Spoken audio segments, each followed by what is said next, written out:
President Trump set to make a big foreign policy announcement with the White House from the White House this afternoon, unveiling the U.S. strategy moving forward on Iran.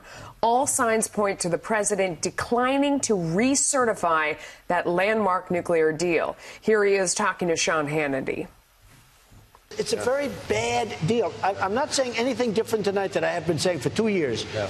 It's a horrible, horrible embarrassment to our country. And we did it out of weakness when actually we had great strength. Joining us now for more on this topic, Jonathan Schanzer. He's Vice President of Research at the Foundation for Defense of Democracies. We also have Christopher Swift. He is Georgetown University National Security Studies Professor and National Securities Attorney. Thanks to both of you, gentlemen, for coming. Jonathan, let me start with you.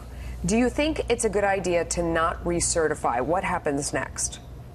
Well, I think we need to distinguish between decertifying and walking away from the deal. Okay. What the president is doing is he's kicking this to Congress. He's saying that he no longer sees this deal, or that he doesn't see this deal, as being in the national interest of the United States. He has questions about enforcement. He has questions about Iran's regional activities, its ballistic missile activities, and he's asking not only Congress, but the international community, the nuclear deal negotiators, to go back and look at ways to fix this. He's thrusting all of this into a period of uncertainty, of instability, but he is not walking away from the deal. So he's trying to get people to fix the problems that I think many of us have long seen in this deal. Christopher, one of the biggest problems is that when President Obama was walking around selling this, and we all remember the phrase, he said there would be anytime, anywhere inspections, and there would be snapback sanctions. There certainly hasn't been a single inspection, much less anywhere, anytime inspections. Well, there are certainly some deficiencies on the inspection side, Melissa. Some deficiencies, they don't happen. Well, Melissa, the other piece is that the snapback sanctions haven't snapped back yet because there's no inspections. Because there's no verification that Iran has abrogated the deal. Look, Melissa, I agree with Jonathan that this indicates that the president is not happy with the deal and is consulting with Congress and wants Congress to take more of a leadership role here. I also agree that we need to distinguish between decertification in this instance and blowing up the entire nuclear accord. The question I have for the administration is, if you have a problem, why do we think we can solve it by making it bigger? This period of uncertainty that Jonathan correctly identifies makes it difficult for our allies I gotta stop and you for right us there, to make because a you're saying negotiation. there's been no evidence. I mean, first of all, we haven't been allowed to go in and do any inspections. Second of all, the UN has said that they have an illegal amount of heavy water on hand, more than they agreed to. There's only one thing that you would need that for. Jonathan. They have more.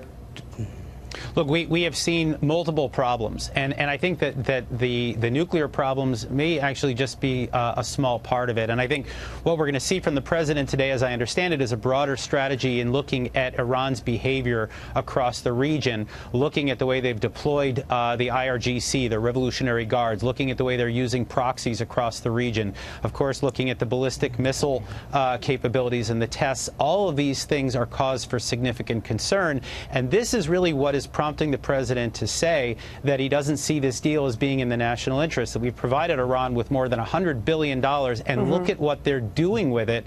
And that's why we're going to go back and look, I think, at the entirety of Iran's behavior, not just the nuclear deal itself. And I think it's the right move. It's what many of the critics were saying from the get-go.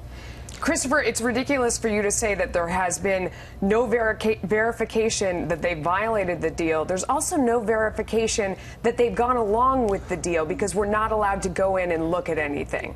Well, Melissa, the IAEA has done some inspections. Those inspections, in my view, and in Jonathan's view, I would think as well, are deficient. But I want to get to this broader point that Jonathan made about Iran's bad behavior in other domains. We know that they're supporting the Syrian regime. We know that they're mucking around with the civil war in Yemen. We know that they're still sponsoring terrorism. There are lots of problems with Iran, and we need not just the United States to take a tougher line on that, but our allies to take a tougher line on that. And one of the concerns I have about decertification and the uncertainties that it creates is that by turning up the temperature on the nuclear front, we may be encouraging our allies to take a more reactive approach to U.S. policy on all of the other fronts that Jonathan correctly identified identified as being national security concerns. Jonathan, where does, I mean, you know, Christopher brings up our allies. One of our allies is Israel. And where has this whole thing left them? Well, the Israelis have been irate over the deal itself. They felt very exposed. They felt hung out to dry by the Obama administration.